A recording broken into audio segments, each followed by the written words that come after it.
حضرت ابو بکر صدیق نے مدینہ منورہ میں آتے ہی اول ایک فرمان لکھا اور اس کی متعدد نقلیں کروا کر قاصدوں کے ذریعے ہر مرتد قبیلہ کی جانب ایک فرمان بھیجا کہ اول جا کر تمام قبیلے کے لوگوں کو ایک مجمع میں بلا کر یہ فرمان سب کو سنا دیا جائے۔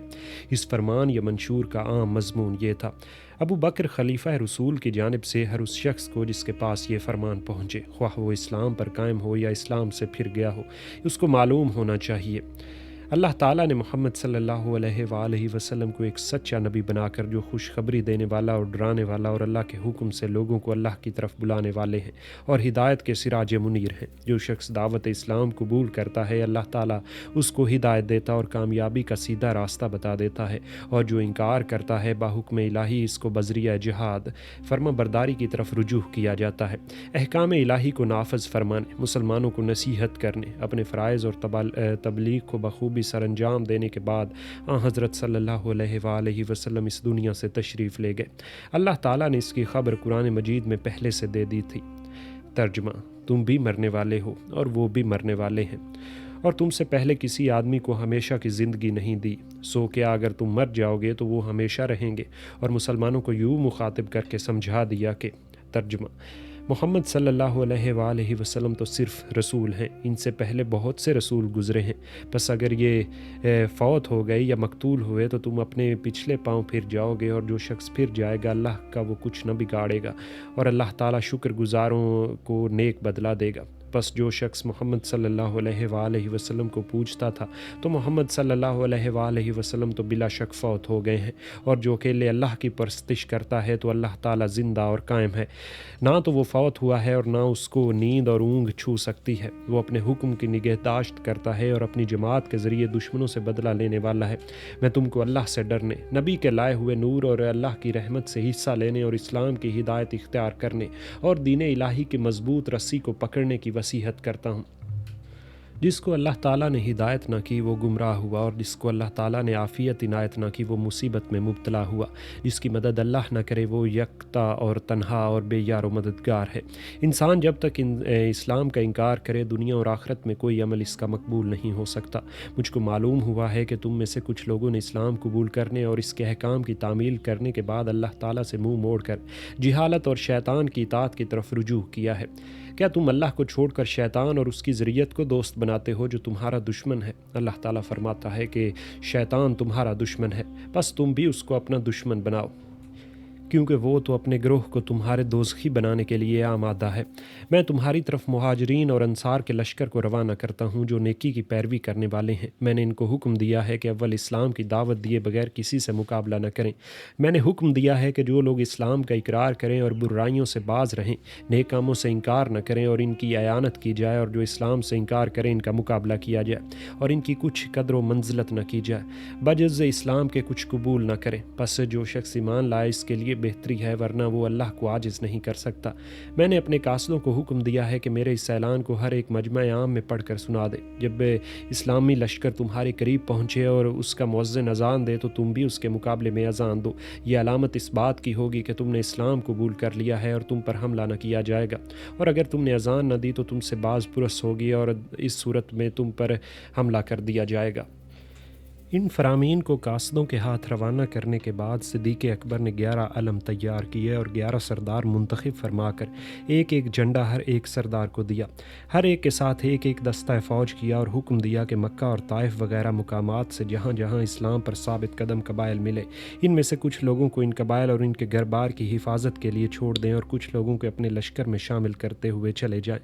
پہلا علم خالد بن ولید کو دیا گیا اور حکم ہوا کہ اول طلیحہ بن خویلد اسدی پر چڑھائی کرو، جب اس مہم سے فارغ ہو جاؤ تو مقام بطعا کی طرف مالک بن نویرہ پر حملہ آور ہو۔ دوسرا علم اکرمہ بن ابی جہل کو دیا گیا اور حکم ہوا کہ یمامہ کی طرف مسلمہ کذاب پر حملہ کرو۔ تیسرا علم شرجیل بن حسنہ کے سپرد ہوا اور حکم ہوا کہ اکرمہ کی امداد کرو اور یمامہ سے فارغ ہو کر حضر موت کی طرف بنو کندہ اور بنو قزاع پر حملہ کرنے کی تیاری کرو۔ چوتھا علم خالد بن سعید بن العاصی کو ملا اور حکم ہوا کہ تمام ملک شام کی سرحد پر پہنچ کر اس طرف کے قبائل کو درست کرو۔ اسی طرح پانچواں علم عمر بن العاص کے سپرد کیا اور حکم ہوا کہ مرتدین بنو قزاع کی طرف جاؤ۔ چھٹا علم حذیفہ بن محسن کو دے کر ملک عمان کی طرف جانے کا حکم ہوا۔ ساتواں علم ارفجہ بن حرثمہ کے سپرد کر کے اہل مورہ کی طرف جانے کا حکم ہوا۔ حذیفہ اور ارفجہ کو یہ حکم ملا کہ دونوں ساتھ ساتھ رہیں۔ جب ملک عمان میں رہیں تو حذیفہ امیر اور ارفجہ ماتحت ہوں گے، اور جب مہرہ میں ہوں تو ارفجہ امیر ہوں گے اور حذیفہ ماتحت سمجھے جائیں گے۔ آٹھواں علم طریفہ بن عاجز کو دیا اور حکم ہوا کہ بنو سلیم اور ان کے شریک حال بنو حوازن کی طرف جاؤ۔ نواں علم سوید بن مکرن کو دیا گیا اور حکم ملا کہ یمن اور تہامہ کی طرف جاؤ۔ دسواں علم اعلیٰ بن الحضرمی کو دیا گیا اور حکم ہوا کہ بحرین کی طرف جاؤ۔ گیارہواں علم مہاجر بن ابی امیہ کو دیا گیا اور حکم ہوا کہ صنعاء کی طرف جاؤ۔ ان تمام سرداروں کی روانگی کے وقت ایک ایک فرمان ایک ہی مضمون کا لکھ کر دیا گیا، اور اس فرمان کا یہ مضمون تھا: یہ عہد نامہ ہے ابو بکر خلیفہ رسول کی طرف سے جو فلاں سردار کو دیا جاتا ہے جبکہ وہ لشکر اسلام کے ساتھ مرتدین سے لڑنے کو روانہ کیا جا رہا ہے۔ اس سردار سے ہم نے اقرار لیا ہے کہ وہ اللہ تعالیٰ سے ظاہراً اور باطناً اپنے تمام کاموں میں ڈرتا رہے گا۔ ہم نے اس کو حکم دیا ہے کہ اللہ تعالیٰ کی راہ میں مرتدین سے لڑے، مگر پہلے ان پر اتمام حجت کرے اور ان کو اسلام کی دعوت دے۔ اگر وہ قبول کر لیں تو لڑائی سے باز رہے، اور اگر وہ قبول نہ کریں تو ان پر حملہ کیا جائے یہاں تک کہ وہ اسلام کا اقرار کر لیں۔ پھر ان کو ان کے فرائض اور حقوق سے آگاہ کیا جائے، اور جو ان پر فرض ہے وہ ان سے لیا جائے، اور جو ان کے حقوق ہیں وہ ان کو دے دیے جائیں۔ اس میں کسی قسم کی رعایت نہ کی جائے۔ مسلمانوں کو دشمنوں کے ساتھ جنگ کرنے سے روکا جائے۔ جس نے احکام الہی کا انکار کیا اس سے لڑائی کی جائے، اور جس نے دعوت کو قبول کر لیا وہ بے گناہ سمجھا جائے گا، اور جو شخص اقرار باللسان کے بعد دل میں کچھ اور عقیدہ رکھتا ہوگا اس کا حساب اللہ تعالیٰ اس سے لے گا۔ جو لوگ منکر ہو کر لڑائی تک نوبت پہنچا دیں گے تو اللہ تعالیٰ ان لوگوں پر مسلمانوں کو غلبہ عطا کرے گا، تو مال غنیمت کے علاوہ خمس کو تقسیم کر دیا جائے گا اور خمس ہمارے پاس بھیج دیا جائے گا۔ ہم نے یہ بھی ہدایت کر دی ہے کہ سردار لشکر اپنے ہمراہیوں کو عجلت اور فساد سے منع کریں اور کسی کو غیر کو اپنے لشکر میں داخل نہ ہونے دیں جب تک کہ اس کو اچھی طرح پہچان نہ لیا جائے، تاکہ جاسوسوں کے فتنے سے محفوظ رہیں۔ یہ بھی ہدایت کر دی کہ مسلمانوں سے نیک سلوک کرے اور روانگی اور قیام میں لوگوں سے نرمی کرے اور ان پر رحم کرے۔ نشست و برخاست اور گفتگو میں ایک دوسرے کے ساتھ رعایت اور نرمی کو ملحوظ خاطر رکھا جائے۔ یہ تمام سردار ماہ جمادی الاول سن 11 ہجری میں مدینہ منورہ سے روانہ ہو کر اپنے اپنے علاقوں کی طرف جا کر مصروف عمل ہوئے۔ اب ہم طلیحہ کا ذکر کرتے ہیں۔ طلیحہ ایک کاہن تھا، پھر اسلام میں داخل ہوا اور آخر زمانہ حیات نبوی میں مردود ہو کر خود مدعی نبوت بن بیٹھا۔ بنی اسرائیل کے بعض قبائل اس کی جماعت میں داخل ہو گئے۔ اس کی سرکوبی کے لیے حضرت زرار بن الزوار روانہ ہوئے۔ ابھی وہ اپنا کام ختم نہ کر چکے تھے کہ وفات نبوی کی خبر مشہور ہوئی، اور حضرت زرار اس مہم کو ناتمام چھوڑ کر ماں اپنے ہمراہیوں کے مدینہ کی طرف آئے۔ طلیحہ کو اس فرصت میں اپنی حالت درست کرنے اور جمعیت کے بڑھانے کا خوب موقع ملا۔ اطفان اور حوازن وغیرہ کے قبائل جو ذی القصہ و ذی خشب میں حضرت ابو بکر صدیق سے شکست کھا کر بھاگے تھے، طلیحہ کے پاس پہنچے اور اس کی جماعت میں شامل ہو گئے۔ ناجد کے مشہور چشمہ بزاخہ پر طلیحہ نے اپنا کیمپ کیا اور یہاں غطفان، حوازن، بنو عمار، بنو طے وغیرہ قبائل کا اجتماع عظیم اس کے گرد جمع ہو گیا۔ حضرت ابو بکر صدیق نے جب 11 سردار منتخب فرما کر روانہ کرنا چاہے تو حضرت عدی بن حاتم مدینہ منورہ میں موجود تھے۔ وہ حضرت خالد بن ولید کی روانگی سے پہلے اپنے قبیلہ طے کی طرف روانہ ہوئے اور ان کو سمجھا کر اسلام پر قائم کیا۔ اس قبیلے کے جو لوگ طلیحہ کے لشکر میں شامل تھے ان کے پاس قبیلہ طے کے آدمیوں کو بھیجا کہ خالد کے حملے سے پہلے اپنے قبیلے کو وہاں سے بلوا لو۔ چنانچہ بنی طے کے سب آدمی طلیحہ کے لشکر سے جدا ہو کر آ گئے اور سب کے سب اسلام پر قائم ہو کر حضرت خالد بن ولید کے لشکر میں جو قریب پہنچ چکا تھا شامل ہو گئے۔ حضرت خالد بن ولید نے بزاخہ کے میدان میں پہنچ کر لشکر طلیحہ پر حملہ کیا۔ جنگ و پیکار اور عام حملے کی شروع ہونے سے پیشتر لشکر اسلام کے 2 بہادر حضرت عکاشہ بن حسین اور ثابت بن اکرم انصاری جو طلایہ گردی کی خدمات پر مامور تھے دشمنوں کے ہاتھ سے شہید ہو گئے۔ حضرت خالد بن ولید نے ثابت بن قیس کو اور بنی طے پر عدی بن حاتم کو سردار مقرر کر کے حملہ کیا۔ طلیحہ کے لشکر کی سپہ سالاری اس کا بھائی کر رہا تھا۔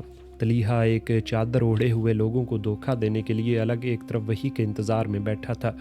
لڑائی خوب زور و شور سے جاری ہوئی۔ جب مرتدین کے لشکر پر کچھ پریشانی کے آثار نمایاں ہوئے تو طلیحہ کے لشکر کا ایک سردار عینیہ بن حسین طلیحہ کے پاس آیا اور کہا کہ کوئی وحی نازل ہوئی یا نہیں۔ طلیحہ نے کہا کہ ابھی نہیں ہوئی۔ پھر تھوڑی دیر کے بعد عینیہ نے دریافت کیا اور وہی جواب دیا، اور پھر وہ میدان میں جا کر لڑنے لگا۔ اب دم بدم مسلمان غالب ہوتے جاتے تھے اور مرتدین کے پاؤں اکھڑنے لگے تھے۔ اینیا تیسری مرتبہ پھر طلیحہ کے پاس آیا اور وحی کی نسبت پوچھا تو اس نے کہا کہ ہاں، جبرائیل میرے پاس آیا تھا، وہ کہہ گیا ہے کہ تیرے لیے وہی ہوگا جو تیری قسمت میں لکھا ہے۔ اینیا نے یہ سن کر کہا کہ لوگو، طلیحہ جھوٹا ہے، میں تو جانتا ہوں۔ یہ سنتے ہی مرتدین یک لخت بھاگ کھڑے ہوئے اور بہت سے مقتول اور بہت سے مفرور اور بہت سے گرفتار ہوئے۔ بہت سے اس وقت مسلمان ہو گئے۔ طلیحہ ماں اپنی بیوی کے گھوڑے پر سوار ہو کر وہاں سے بھاگا اور ملک شام کی طرف جا کر قبیلہ قزاع میں مقیم ہوا۔ جب رفتہ رفتہ تمام قبائل مسلمان ہو گئے اور خود اس کا قبیلہ بھی اسلام میں داخل ہو گیا تو طلیحہ بھی مسلمان ہو کر حضرت عمر فاروق کے عہد خلافت میں مدینہ آیا اور ان کے ہاتھ پر بیعت کی۔ اینیا بن حسین بھی گرفتار ہو کر حضرت خالد بن ولید کے سامنے آیا۔ اس کو حضرت خالد نے صدیق اکبر کے پاس مدینہ میں بھیج دیا۔ حضرت صدیق اکبر نے اسلام پیش کیا اور اس نے نہایت سختی اور درشتی سے انکاری جواب دیا، نتیجتاً وہ مقتول ہوا۔ مقام بزاخہ پر لشکر طلیحہ جب شکست کھا کر بھاگا تو مفرورین میں غطفان اور سلیم اور حوازن وغیرہ قبائل کے لوگ مقام ہوا میں جا کر مجتمع ہوئے۔ ان لوگوں نے سلمہ بنت مالک بن حذیفہ بن بدر بن ظفر کو اپنا سردار بنایا اور مقابلے کی تیاری میں مصروف ہوئے۔ حضرت خالد بن ولید کو یہ حال معلوم ہوا تو وہ اس طرف متوجہ ہوئے۔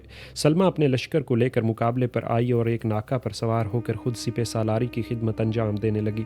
حضرت خالد بن ولید نے حملہ کیا اور سخت مقابلہ ہوا۔ سلمہ کے ناکہ کی حفاظت میں 100 آدمی مرتدین کے مقتول ہوئے۔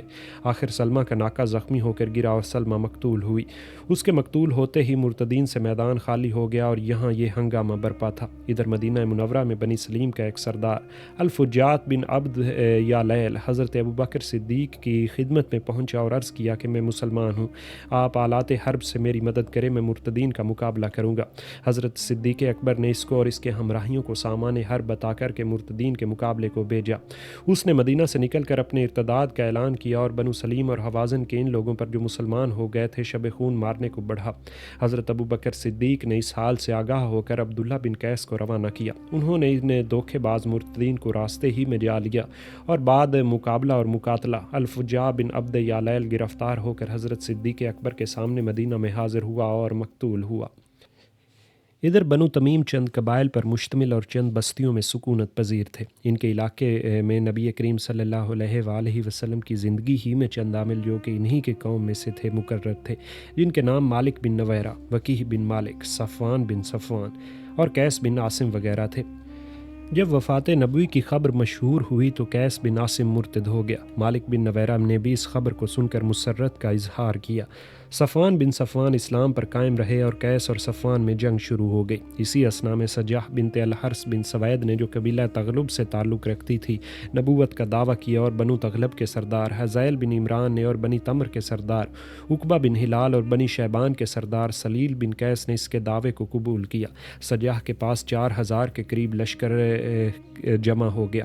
وہ اس لشکر کو لے کر مدینہ پر حملہ کرنے کے ارادے سے چلی۔ بنو تمیم کے اندر اختلاف پیدا ہو گیا تھا۔ مالک بن نویرہ نے سجاح سے مصالحت کر کے اس کو مشورہ دیا کہ بنو تمیم کے دوسرے قبائل پر حملہ کرے اور اس طرح بنو تمیم کو مجبور کر کے اپنے ساتھ لے کر مدینہ کی طرف جائے۔ سجاح نے بنو تمیم پر حملہ کیا۔ بنو تمیم نے مقابلہ کر کے اس کے لشکر کو شکست دی مگر پھر صلح ہو گئی۔ اب سجاح مالک بن نویرہ اور وکیح بن مالک کو ہمراہ لے کر چلی۔ تھوڑی دور جا کر اور کچھ سوچ کر یہ دونوں سردار بنو تمیم کے جدا ہو کر واپس چلے گئے۔ سجاح اپنے لشکر کو لیے ہوئے آگے بڑھی۔ سجاح نے اپنے پیرووں کے لیے 5 وقت کی نماز تو لازمی رکھی تھی مگر سور کا گوشت، شراب پینا اور زنا کرنا جائز قرار دے دیا تھا۔ بہت سے عیسائی بھی اپنا مذہب چھوڑ کر اس کی جماعت میں شامل ہو گئے تھے۔ اب سجاح کو بنی تمیم کی بستیوں سے آگے بڑھ کر معلوم ہوا کہ خالد بن ولید لشکر اسلام لیے ہوئے اس طرف تشریف لا رہے ہیں۔ ادھر مسیلمہ کذاب کی جماعت کثیرہ کا حال سن کر اس کو تردد ہوا کہ کہیں وہ بھی نبوت کا مدعی ہونے کے سبب رقابت اور مخالفت پر آمادہ نہ ہو جائے۔ مسیلمہ کذاب نے جب سجاح کے لشکر کا حال سنا تو وہ بھی اپنی جگہ مسلمہ کذاب نے جب سجاح کے لشکر کا حال سنا تو وہ بھی اپنی جگہ فکر مند ہوا کہ ایک طرف اسلامی لشکر کا خطرہ ہے اور دوسری طرف سجاح کا ایک لشکر عظیم ہے۔ اگر اس طرف متوجہ ہو گئی تو بڑی دقت پیش آئے گی۔ ادھر اکرمہ اور شرجیل بھی اپنی جمعیت لیے ہوئے یمامہ کے قریب پہنچ چکے تھے اور مسیلمہ اور سجاح کو ایک دوسرے کا شریک کار سمجھ کر احتیاط کو کام میں لا رہے تھے۔ بالآخر مسیلمہ نے سجاح کو خط لکھا کہ تمہارا کیا ارادہ ہے؟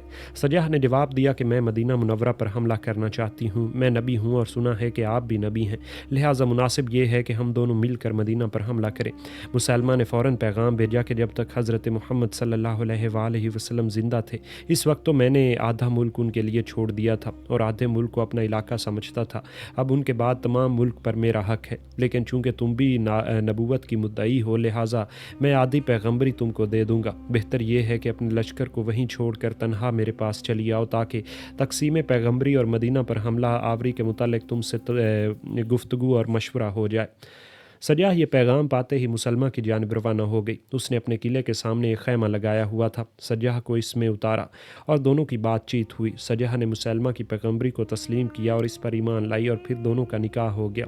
نکاح کے بعد سجاہ 3 دن تک مسلمہ کے پاس رہی، وہاں سے رخصت ہو کر اپنے لشکر میں آئی تو لشکر والوں نے کہا کہ نکاح کا مہر کہاں ہے؟ یہ بے مہر کیسا نکاح تو نے کیا ہے؟ پھر وہ مسلمہ کے پاس گئی تو مسلمہ نے کہا کہ میں نے تیرے مہر میں تیری جماعت کے لیے 2 نمازیں یعنی عشاء اور فجر کی نمازیں معاف کر دی ہیں۔ سجا وہاں سے رخصت ہو کر آئی اور حزیل اور رقیہ کو یمامہ کی نصف پیداوار وصول کرنے کے لیے چھوڑ کر روانہ ہوئی۔ حضرت خالد بن ولید جو بنو تمیم کی طرف بڑھے چلے آ رہے تھے سامنے آ گئے۔ خالد بن ولید کے لشکر کو دیکھتے ہی سجا کے ہمراہ ہی فرار ہو گئے اور وہ اس وقت قبیلہ بنی تغلب میں بامقام جزیرہ پہنچ کر گمنامی کی زندگی بسر کرنے لگی۔ حضرت خالد بن ولید جب بنو تمیم کے علاقے میں پہنچے تو وہاں کے ان لوگوں سے جو اسلام پر قائم تھے کوئی تعرض نہیں کیا، لیکن جو مرتد ہو گئے تھے وہ گرفتار اور قتل کیے گئے۔ مرتد اور مسلمانوں کی شناخت اذان کے ذریعے کی جاتی تھی، جیسا کہ پہلے فرمان صدیقی میں ہم ذکر کر چکے ہیں۔ مالک بن نویرہ کی بستیوں پر بھی اذان کے بعد ہی حملہ ہوا۔ مالک بن نویرہ کا ہم پہلے ذکر کر چکے ہیں کہ اس نے وفات نبی کی خبر سن کر اظہار مسرت کیا تھا اور پھر سجاہ کے ساتھ بھی اس نے مصالحت کی تھی، مگر بعد میں اس کے لشکر سے جدا ہو کر وہ چلا گیا۔ اب جب کہ مالک بن نویرہ گرفتار ہو کر آیا اور حضرت خالد بن ولید کے سامنے پیش کیا گیا تو بعض مسلمانوں نے کہا کہ مالک بن نویرہ کی بستی سے اذان کی آواز جواب بنائی تھی، اس لیے اس کو قتل نہیں کرنا چاہیے۔ بعض نے کہا کہ انہوں نے جواباً اذان نہیں دی تھی۔ یہ خلیفہ رسول صلی اللہ علیہ وآلہ وسلم کے حکم کے موافق واجب القتل ہیں۔ حضرت خالد بن ولید نے جہاں تک تحقیق اور تفتیش کیا، یقینی اور قطعی شہادت اس معاملے میں دستیاب نہ ہوئی۔ اس پر ترجمہ یہ ہوا کہ مالک بن نویرہ نے جب حضرت خالد بن ولید سے گفتگو کی تو اس کی زبان سے اثناء گفتگو میں کئی بار یہ نکلا کہ تمہارے صاحب نے ایسا فرمایا تھا، تمہارے صاحب کا ایسا حکم ہے وغیرہ۔ اس تمہارے صاحب سے مراد حضرت صلی اللہ علیہ وآلہ وسلم تھے۔ حضرت خالد بن ولید نے یہ لفظ سن کر غصے سے فرمایا کہ کیا وہ تیرے صاحب نہ تھے؟ اس پر اس نے کوئی جواب مناسب نہ دیا۔ طبری کی روایت کے موافق حضرت زرار بن الزوار اس وقت شمشیر بدست کھڑے تھے، انہوں نے خالد بن ولید کا اشارہ پاتے ہی اس کا سر اڑا دیا۔ یہ میدان جنگ کا ایک نہایت معمولی سا واقعہ تھا، لیکن مورخین کو اس کا خاص طور پر اس لیے ذکر کرنا پڑا کہ ابو قتادہ بھی حضرت خالد بن ولید کی فوج میں شامل تھے اور وہ انہی لوگوں میں تھے جو یہ کہتے تھے کہ مالک بن نویرہ کی بستی سے اذان کی آواز آئی تھی، لہٰذا مالک بن نویرہ کو قتل نہیں کرنا چاہیے۔ بعض مورخین نے یہ بھی لکھا کہ مالک بن نویرہ کو حضرت خالد بن ولید نے قتل نہیں کرایا، بلکہ انہوں نے مزید تحقیق حال کے لیے مالک بن نویرہ کو زرار بن الزوار کی حراست میں دے دیا اور اتفاقاً رات کے وقت دھوکے سے مالک بن نویرہ زرار بن الزوار کے ہاتھ سے قتل ہوا۔ بہرحال حضرت ابو قتادہ بہت ناراض ہوئے اور انہوں نے اپنی ناراضگی کا اظہار اس طرح کیا کہ وہ خالد بن ولید سے بلا اجازت لیے خفا ہو کر مدینے میں چلے آئے اور یہاں آ کر شکایت کی کہ خالد بن ولید مسلمانوں کو قتل کرتا ہے۔ حضرت عمر فاروق اور دوسرے مسلمانوں نے مدینے میں جب یہ بات سنی تو خالد بن ولید کے متعلق حضرت ابو بکر صدیق سے شکایت کی اور کہا کہ خالد کو معزول کر کے اس سے قصاص لینا چاہیے۔ مدینہ منورہ میں خالد بن ولید کے متعلق عام ناراضی اس لیے پھیل گئی اور قتل کا الزام اس لیے ان پر تھوپ دیا گیا کہ حضرت خالد بن ولید نے بعد میں مالک بن نویرہ کی بیوی سے نکاح کر لیا تھا۔ حضرت ابو بکر صدیق نے یہ سب کچھ سن کر حضرت ابو قتادہ کو مجرم قرار دیا کہ خالد کی بلا اجازت کیوں لشکر سے جدا ہو کر چلے آئے اور ان کو حکم دیا کہ وہ واپس جائیں۔ خالد کے لشکر میں شامل ہو کر ان کے ہر ایک حکم کو بجا لائیں، چنانچہ ان کو واپس جانا پڑا۔ حضرت عمر فاروق اور دوسرے صحابہ کو سمجھایا کہ خالد پر زیادہ سے زیادہ ایک اجتہادی غلطی کا الزام عائد ہو سکتا ہے۔ فوجی نظام اور آئین جنگ کو مد نظر رکھتے ہوئے خالد کو سیف من السیوف اللہ میں نہ زیر قصاص لایا جا سکتا ہے اور نہ معزول کیا جا سکتا ہے۔ صدیق اکبر نے مالک بن نویرہ کا خون بہا بیت المال سے ادا کیا۔ ایک اسی واقعے سے اندازہ ہو سکتا ہے کہ صحابہ اکرام کو اپنے دشمنوں کے قتل کرنے میں کس قدر احتیاط اور مد نظر رکھنی پڑتی تھی اور وہ کسی معمولی شخص کے لیے ایک قیمتی سپہ سالاری کو بھی حق اور انصاف انصاف کی عزت قائم رکھنے کے واسطے قتل کرنا اور زیر قصاص لانا ضروری سمجھتے تھے۔